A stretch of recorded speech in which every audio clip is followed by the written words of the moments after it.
it's the first days of the new year. I have to vote on the SAG Awards come January 17th, and so we are furiously watching tons of movies. So we're going to comment on the ones that we have seen and some of our favorites over the years that weren't nominated.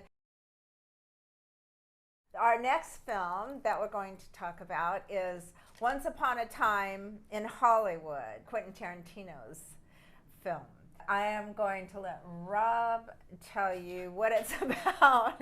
Excellent. And then I'll talk afterwards. It was one of the bigger films of the year. I expect it to be nominated for Best Picture at the Oscars this year. It came out in the middle of the summer, and probably most of you have seen it or at least are familiar with it. It's about a couple of actors, or an actor and his stuntman buddy, played by Brad Pitt, in the end of the 60s, late 60s, when work is starting to die down for actors and they're starting to, they don't have movie stars anymore. And so they're starting to rethink their careers. Leonardo DiCaprio in particular, who's been offered a role in a spaghetti western in Italy. And we follow them over the summer. Because he is a star in westerns in the United States. I mean, he has been a western star. So it's a transition from movie stardom to television stardom to whatever you can get a job doing, I suppose. Anyway, so that's where it was. Well, you didn't quite tell all the story. I mean, and I guess that the story, Once Upon a Time, you have to take that literally. What I liked about the film is that it became a spaghetti western itself in its approach to Hollywood, the time being around the time when Charles Manson was running around. This takes an approach to the two characters and their relationship, and Leonardo DiCaprio feeling very, very insecure about what's happening to him in his career. Brad Pitt, on the other hand, who plays his stunt double, is more kind of like, well, this is how it is. He kind of rolls with the punches, and he's not only his stunt double, but he's kind of his fix-it man and takes care of Leonardo DiCaprio. It becomes very, very fun, and it's very big. The only thing I was really disappointed in, because they filmed all over Hollywood and they made it look like it was back in the 60s and everything, but I didn't see enough of the Hollywood that I would have liked to have seen. They didn't. It seems like it all got cut out. They even filmed right here in our neighborhood, just down the street by the Amelia Earhart Library, and they were filming there for like 5 days, and then I didn't even see any of it in the film. So I'll have to watch it again. But I really enjoyed it. I really enjoyed Leonardo DiCaprio. I really enjoyed Brad Pitt in it. I love Margot Robbie as Sharon Tate.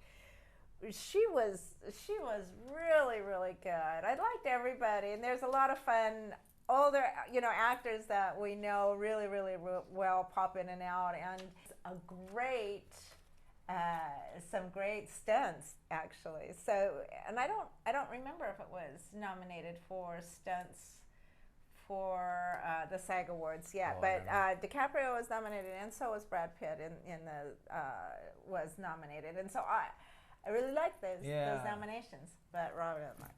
I didn't get it. And the farther away I get from it, it was very long movie. It's like 2.5, almost 3 hours long. Scenes drag out forever. We had heard that it was going to capture Hollywood, as you mentioned, and it didn't get. Apparently, Quentin Tarantino says that it's the way he remembered Hollywood, and then he admits that he was 3 years old at the time and riding in the back seat of his parents' car, so all he could see was the tops of buildings. Yeah, that's all you see are the tops of buildings. You don't see anything below. That's what you see in the movie. It's just very bizarre. The thing that bothered me the most about the film is that you either need to know too much about Hollywood to enjoy it, or you will be left out in the cold because he doesn't explain a lot of things, or he explains things in such great detail that it becomes really, really boring. And it's like, okay, I get the point. You want to move on, and he just continues on and on. And in a lot of other things, he doesn't. Know a lot about that time period and what happened. But I say everybody knows about that. Everybody knows about Charles Manson. I think everybody in the United States knows who he is and what happened. And this takes a whole different approach to it. But if you haven't seen it, I don't want to spoil it for you. But the Once Upon a Time in Hollywood takes a leap from Once Upon a Time in America, the Western, and Once Upon a Time in the West, the spaghetti Western that was done with Henry Fonda and stuff. So it kind of takes its leap from there, and it goes into a much bigger, grander film. I don't know how it's related to that, except I guess it is a Western. There are some Western scenes. It's a Western. It's a Western. It becomes a Western. I suppose it. I didn't get it. It's going to be the big film of the year, and I was left out in the cold. I liked it. It has some great, there's good performances. Brad Pitt's pretty good in it. Some of the side characters I thought were good, and the cameos. Brad Pitt looks pretty good for his age, I have to say. And if those of you have not seen the one scene, it's pretty good. So needless to say, we were split on this one. And like I said, the farther away I get away from it, the more and more I'm thinking, gosh, you know what? I just don't see it. But a lot of people do.